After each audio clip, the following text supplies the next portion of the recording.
Hey guys, I wanted to share a quick investor tip with you. I've noticed over the last couple of weeks a lot of investors online on social media complaining about threats of litigation from a buyer, a seller, even their tenants. And so I guess a lot of them don't understand their ways to mitigate that risk. And the way that I do, and I learned from my attorney many years ago, was to always include a binding arbitration provision in your contracts.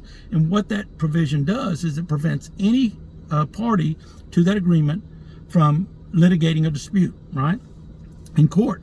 So there are certain benefits to that you should be aware of.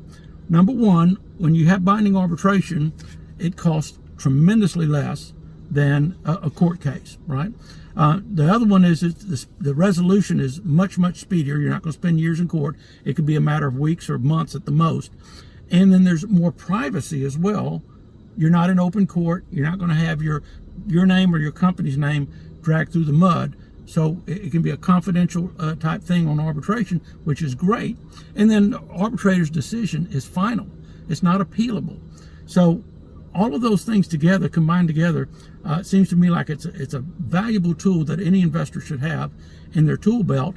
And if you don't, you need to speak with your attorney about it, get a rock solid binding arbitration provision drafted up and include it in your contracts.